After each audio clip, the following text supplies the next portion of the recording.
আসসালামু আলাইকুম সবাইকে। আজকে খুবই ইন্টারেস্টিং একটা ভিডিও আপনাদের সাথে শেয়ার করব।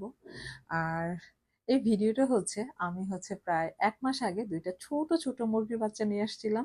তো এরা না দেখতে বেশ বড় হয়ে গিয়েছে, এখন খাঁচার মধ্যে এদেরকে ধরে না। আর এরা বেশ নোংরা হয়ে গিয়েছিল, তাই ভাবছি এদেরকে গোসল করিয়ে দিব। কিন্তু আমার পাশের বিল্ডিং এ দেখে যে দুইটা আপা এক বিল্ডিং এ একটা ফ্ল্যাটে ফোনে কথা বলতেছে, আরেকজন যেন কি করতেছে বারান্দার দিকে তাকিয়ে থাকে। তো তারা যাতে আমাকে না দেখতে পারে এজন্য একটা ওড়না দিয়ে আমি একটু ঢেকে দিলাম। পরবর্তীতে একটা বালতিতে পরিমাণ মতো পানি দিলাম, তার মধ্যে একটু গরম পানিও দিয়েছি, আর দিয়ে দিচ্ছি সার্ফ এক্সেল। আর গরম পানির পরিমাণ কিন্তু বেশি দেওয়া যাবে না, তাহলে একেবারে মুরগি কুক হয়ে যাবে, সকল পশম বা পালক পড়ে যাবে। তো এখন শরীর কসলানোর একটা সোবা দিয়ে এদেরকে আলতো হাতে সুন্দর করে কসলে দিতে হবে, যাতে এদের শরীরে থাকা ময়লা টয়লা একেবারে সুন্দর মতো সরে যায়। আর আপনাদের কাছে মনে হতে পারে যে আমি খুব জোরে জোরে এদেরকে কসলে দিচ্ছি।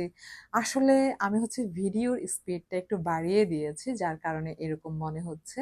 পরবর্তীতে আরো একজনকে নিয়ে আসলাম। এখন যেটা ঝামেলা হয়েছে যে আমি একজনকে যখন ধরি অন্যজন লাফ দেয়, আবার অন্যজনকে ধরলে অপরজন লাফ দেয়।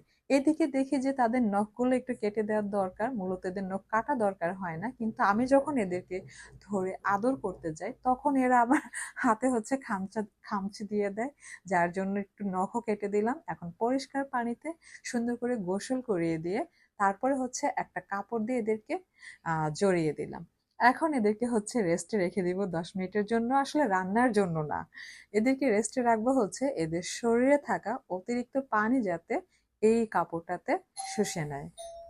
এখন একটি হেয়ার ড্রায়ার দিয়ে সুন্দর করে এদেরকে শুকিয়ে নিব, কারণ বেশিক্ষণ যদি এদের পালকগুলো ভেজা থাকে তাহলে এদের ঠান্ডা লাগতে পারে। আর এই কাজটা করতেছে আমার ছেলে খুব যত্ন করে, উল্টে পাল্টে এদেরকে পালকগুলোকে শুকিয়ে নিচ্ছে। আর আমি যেটা করতেছি, সুযোগ পেলে এদেরকে স্পর্শ করতেছি, ধরতেছি। আর কি বলবো, আসলে আমরা যে কোনো প্রাণীকে লালন পালন করি না কেন, এদের প্রতি কিন্তু আমাদের ভীষণ একটা ভালো লাগা ভালোবাসা কাজ করে। এর আগেও আমি একটা আসলে মুরগির বাচ্চা নিয়ে আসছিলাম, সেটাকে লালন পালন করে বেশ বড় করেছিলাম। পরবর্তীতে সেটাকে রান্না করে খেতেও হয়েছে, কিন্তু বিশ্বাস করেন আমি এই মুরগির মাংস খেতে পারিনি। এরও হয়তো একদিন অনেক বড় হয়ে যাবে, এদেরকেও হয়তো রান্না করে খাওয়া হবে, কিন্তু আমি পারবো না যে এখান থেকে কিছুটা আমার নিজের মুখে তুলতে। আর দেখেন গোসল করার পর এরা কতটা চিল মুডে আছে। তো আমার এই ভিডিওটা যদি আপনাদের কাছে ভালো লেগে থাকে তাহলে প্লিজ লাইক, কমেন্ট